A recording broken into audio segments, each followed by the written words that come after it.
हमारे साथ है बीजेपी महिला प्रदेश अध्यक्ष चित्रा वाघ जी। मैम, बीजेपी ने अभी जो है तिरंगा यात्रा निकाली थी सीएम की अगुवाई में, और अब जो है सिंदूर यात्रा की बात हो रही है, जरा उसके बारे में बताइए। देखिए, जिस प्रकार से आतंकवादियों ने हमारे 26 भाइयों के प्राण लिए, उसको ठोस जवाब मोदी जी ने ऑपरेशन सिंदूर के तहत दिया है। और इसकी जो ब्रीफिंग थी इस पूरे मिशन की, वो भी हमारी मेजर सोफिया कुरैशी और विंग कमांडर व्योमिका सिंह इन्होंने की है। इससे देश में संरक्षण हो या हवाई वायु सेना हो, इसमें महिलाओं की जो क्या कहेंगे हम, महिलाओं की जो प्रतिनिधित्व जिस प्रकार से दिया गया वो पूरे देश ने देखा है। और ये ऑपरेशन सिंदूर मोदी जी ने पूरे देश की महिलाओं को समर्पित किया है, मातृशक्ति को समर्पित किया है। हमारे सैन्य ने जो शौर्य दिखाया, जो बहादुरी दिखाई, हम उनको वंदन करते हैं, नमन करते हैं। कुछ भाई हमारे शहीद भी हो गए और उन्हीं को नमन करने के लिए ये सिंदूर यात्रा पूरे देश में निकाली जा रही है। भारतीय जनता पार्टी महिला मोर्चा की तरफ से महाराष्ट्र में भी ये निकलने वाली है। तिरंगा यात्रा आपने देखा कि जिस प्रकार से सिविलियंस भी वहां पे जुड़ गए थे, जो सर्वसामान्य नागरिक है वो भी हमारे सेना के जो जवान हैं उनको नमन करने के लिए पहुंच गए थे। उसी प्रकार की ये सिंदूर यात्रा है जिसमें हर सेक्टर की हर तख्ते की महिला जो है वो इसमें शामिल होगी। और हमारे सैनिक जो हमारे लिए लड़े, क्योंकि वो बॉर्डर पे लड़ रहे, तब हम हमारे घर पे सुरक्षित हैं। तो ऐसे सभी हमारे वीर जवानों के लिए, उनको नमन करने के लिए, उनके शौर्य को वंदन करने के लिए ये सिंदूर यात्रा निकाली जा रही है। और बीजेपी जो यात्रा निकाली जा रही है तो उसमें खुले तौर पे जो है आतंकवाद और सेना के शौर्य की बात होती है, लेकिन देखा जा रहा है कि जो कांग्रेस की जो यात्राएं निकल रही हैं उसमें नाम दिया जा रहा है सद्भावना यात्रा, या और जो है उनका बोलना है कि जो इंदिरा गांधी ने बलिदान दिया, राजीव गांधी ने बलिदान दिया, उसको आगे रख के वो यात्रा का नाम देके वो निकाल रहे हैं। यानी कहीं न कहीं उनकी जो यात्रा निकल रही है उसमें आतंकवाद का कहीं नामो निशान नहीं है। उसे आप कैसे देखती है?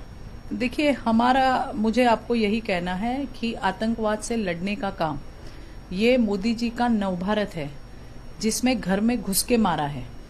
और जिन आतंकवादियों ने हमारी बहनों के सिंदूर को मिटाने का काम किया है, उनको जवाब देने का काम मोदी जी ने किया है।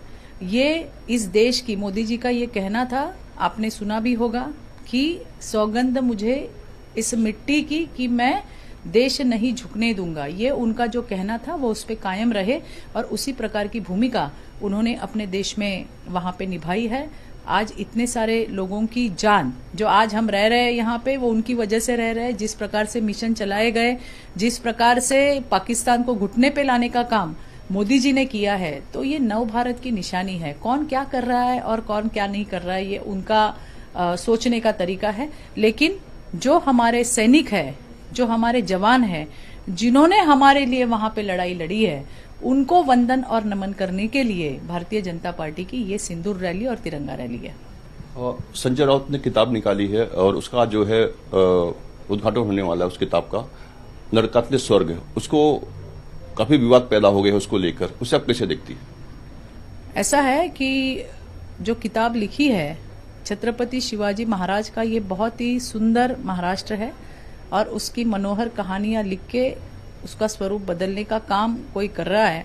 ऐसे लेखक को तो मराठी में कहते हैं गटारातील अर्क, गटर का कीड़ा जिसे कहते हैं, ऐसा नाम देना चाहिए था। मेरी संजय राउत जी से एक गुजारिश है, विनती है, उसमें और 4 पन्ने ऐड कीजिए, जिसमें पतरावाला चाल जो गोरेगांव में है उसका घोटाला इन भाई साहब ने किया है। वहां की जो महिला है उन्होंने अपने मंगलसूत्र तक गिरवी रख के अपना घर चलाया है, पानी के नहीं खून के आंसू बहाए हैं। तो उनके लिए भी 4 पन्ने वहां पे लिखे जाए। ये तो पूरे महाराष्ट्र ने देखा है। उन्होंने स्वप्ना पाटकर करके एक महिला, जिसको जिस प्रकार से गलीच्छ प्रकार से गाली गलोच की है, वो पूरे महाराष्ट्र ने देखा है। उसके बारे में भी 3-4 पन्ने उसमें ऐड हों। और ऐसे ये 2 बातें तो हमने देखी है, हमने अपने कान से सुनी है। और ऐसे सुना है मैंने कि जब वो जेल में थे तो उनके आका उद्धव ठाकरे को भी गाली गलौज कर रहे थे। तो उनके लिए भी 2-4 पन्ने इसमें ऐड कर दो, तो मुझे लगता है किताब और बेहतर हो जाएगी। संजय राउत ने अपनी किताब में पीएम मोदी जब गुजरात के सीएम थे और अमित शाह को पर उन्होंने आरोप लगाया कि जब वो तड़ी पार हुए थे, उनपे जेल में बंद थे, उसके लेकर उन्होंने झूठ का ढकोसला है और जो मनगढ़ी कहानियां हैं वो लिखते हैं वहां पे, इसका जवाब हमारे भारतीय जनता पार्टी के नेता जरूर देंगे। मैं आपको यही बोलती हूं कि संजय जी, मेरी विनती है आपसे, ये जो मैंने 3-4 आपको सब्जेक्ट बताए उसके बारे में भी 2-2, 4-4 पेज लिख के उसमें जरूर ऐड कर दीजिएगा।